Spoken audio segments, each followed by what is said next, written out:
play because the amp is just amplifying whatever you play really quiet in the living room. And I think all of us have, like, a part of your quest for your tone starts when you hear Little Walter for the first time, or you hear Howlin' Wolf, or you hear a certain sound, and you're like that's the thing, that's what I'm after. You can hear notes and you can hear feelings that you're going for. I mean, there'll be times Warren will sing something or Greg will sing something, and it'll propel you to want to make your instrument sound a certain way. I think we all go through that. We get lucky every once in a while and, and you hit it. So. Well, I think for me, it was always hearing the singers and trying to get your guitar to sound like somebody's voice. Yeah.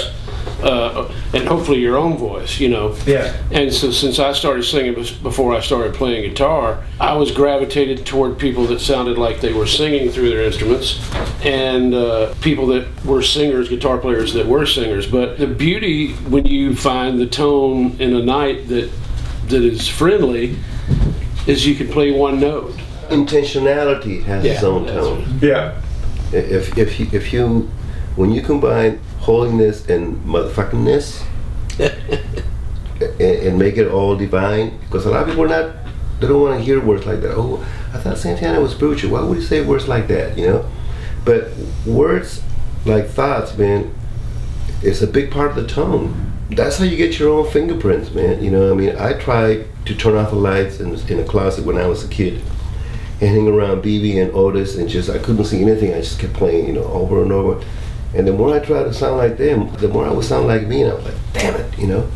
After a while, I just surrendered and says, maybe you're not supposed to sound like them. Yeah, that's right. Yeah. When I met you, Carlos, you sat me down and told me a story that you learned every lick that Dionne Warwick ever sang because it wasn't too black, it wasn't too white, it was just right in the right place. And when I sat down and learned how to play, I wore out 3 copies of Fire and Water and learned every lick that Paul Rodgers sang on the guitar. And recently, you came and played in the studio, and a whole bunch of cats came and heard it after you were there that weren't real familiar with your playing. They went, "That sounds vocal," which was, that in a way, what you were saying about the vocal thing. To find your own voice and have it be vocal is kind of what you're saying, I think, Carlos. Well, the human voice is the greatest instrument of all, right? I mean, if you can sound like an amazing singer on your instrument, that's a feat that takes a lifetime of dedication, Yeah. And going out to the Ali Akbar College of Music, and when he was teaching classes, if you wanted to take instrumental classes, he made you take the vocal classes. He wanted you to learn to sing the melody before you could play it. And whether you were a singer or not, it didn't matter. It was like you're supposed to be singing through your instrument, no questions asked. I listen to a lot of John Lee, man, a lot of John Lee Hooker, because he gave me one thing that is a must for every day in my life. He says, very important to give and receive cold chills. Because if you're not giving and receiving cold chills, I mean, you gotta get cold chills before they feel it. Because if you don't get cold chills, they're not going to get cold chills. Yeah. And a lot of people can play a lot of notes on the guitar, man. A lot of people know the guitar, all the chords, the inversions inside out.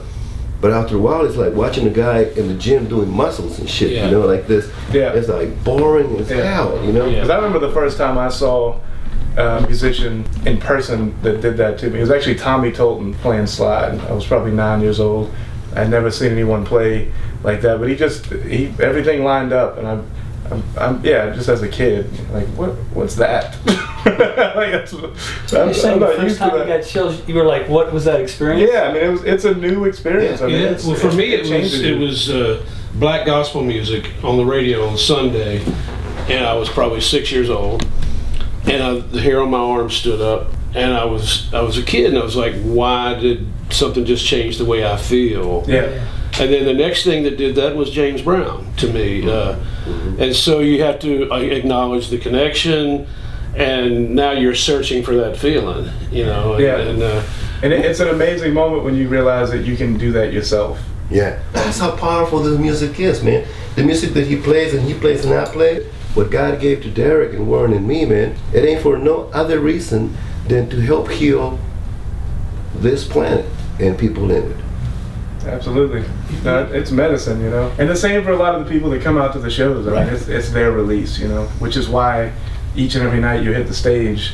People that are paying a lot of money that don't have a lot of money to come out and see a band or travel to see a group. You gotta bring it. And I love validating you, Paul, because you are a way shower and you're a gatekeeper of tone, man, with the sweet balance of staying in tune.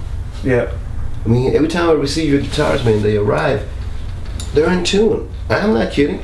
They arrive in tune at my house. I'm like, bam, it's consistent, No, there's no other builder or major player that cares the way Paul does. I mean, it's full on. I mean, getting a call like, I got these 3 types of wood, and like, don't squirt, don't interrupt, take it. Just dinging a piece of wood over the phone. I'm like, that's somebody that really gives a shit.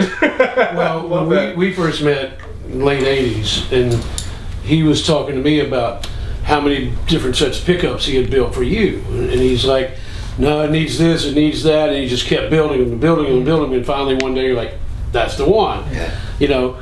That's devotion to the sound and to the instrument. These are tools, whether it be amps for you guys to use or guitars for you to use. These are tools, and they have to do their job. And I've been trying to figure out what is the sound of PRS for a long time, because everybody knows what the sound of a Strat is, and knows what the sound of Les Paul is, and knows what the sound of Martin is. And it's starting to become that our tone is wide open. So when you're using an amp, it's your tone, right? Or when you're using a guitar, it's his tone. And it's this wide open palette that you can paint almost anything with. And that is starting to fall into place here recently, which has been a pleasure. But people say, what do you do? I said, well, we make tools for musicians to play music, right? That's kind of what we do.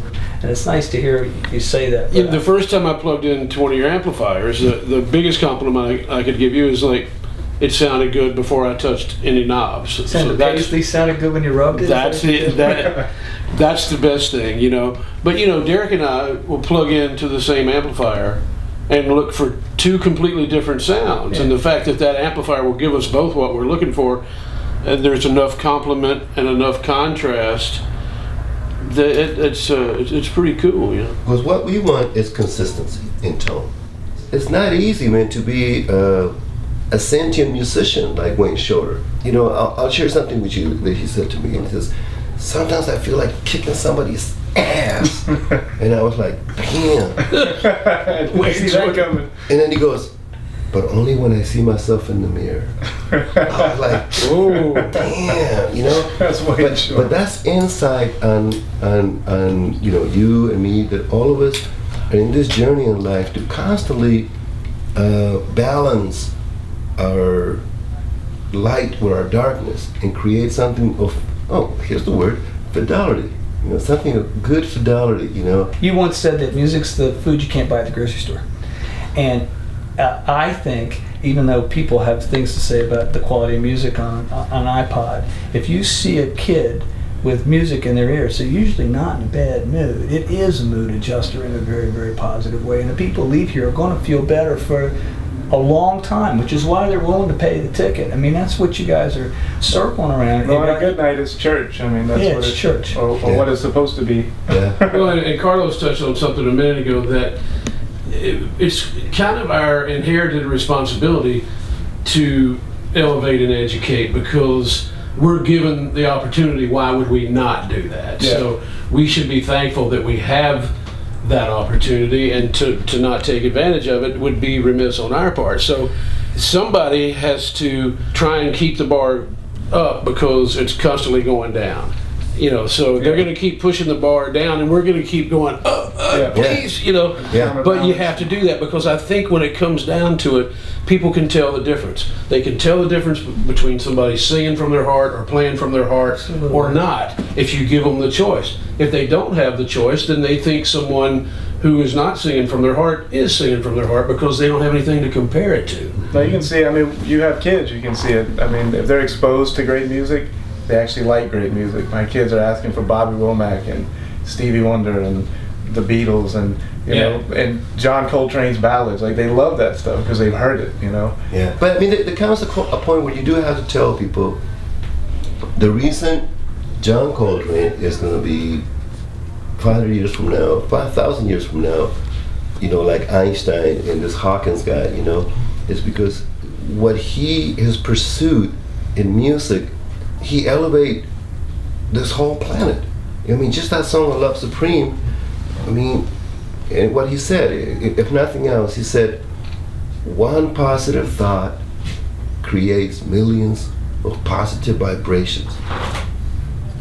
That's enough. Yeah. You know, so that's why I listened to Coltrane, man, so much until I understood, like for a long time, I wanted to understand the way they think, you know, or feel the one. John McLaughlin sat down and talked to me about when Miles taught him. And it was an extraordinary story, but the truncated version was, he came in, he'd gotten all the sheet music for all these tunes, he'd written them all up, he had them all up. They were in the studio, they start playing the tune. It's his first day in the band. Miles cuts everybody off, stops, comes over and starts shaking his head no, takes all the sheet music, balls it up, tears it up, throws it on the floor, says, now play.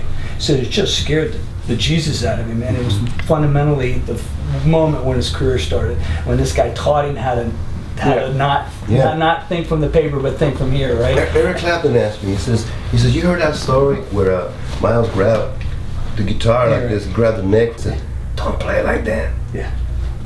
I go, yeah. He says, he told him, don't play like you don't know how to play. Yeah. And so Eric goes, well, why would you done if he done that to you? I says, he won't do that to me. I already play like that.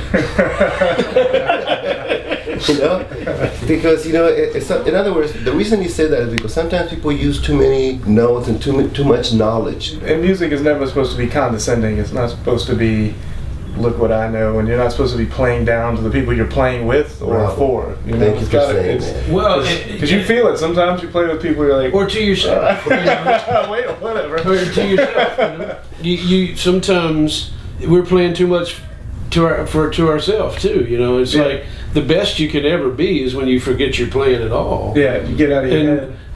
And the worst you can be is when you're thinking about what the next note's going to be and what should I play now. And I know we've all had these experiences where you lose yourself in the music so much that you actually come back and go, oh shit, I'm on stage playing.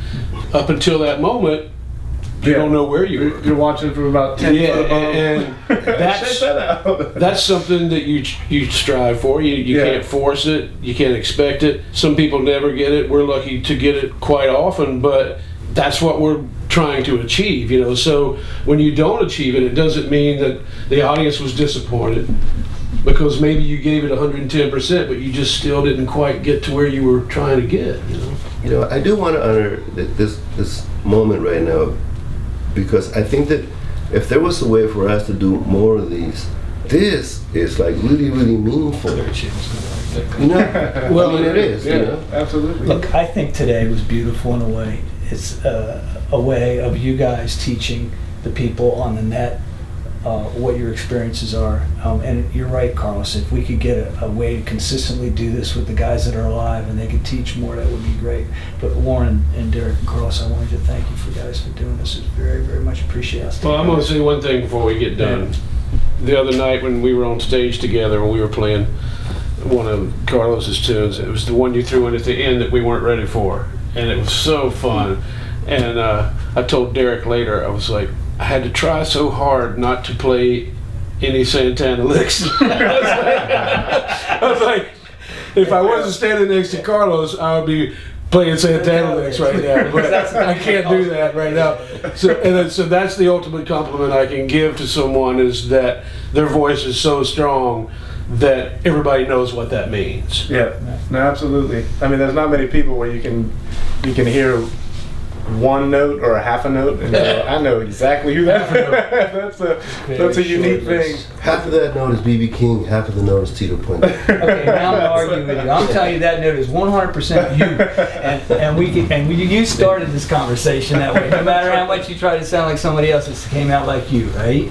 Yeah, well, you know, it's the same with them, you know. I mean, we all honor our teachers and everything, but thank God he did give us, in this beautiful world of multiplicity, he gave us uniqueness. I want to close, if you want to, with something my daughter said when she was very young. She says, I wish everyone had the skin the color of crystal, so we can all be differently the same.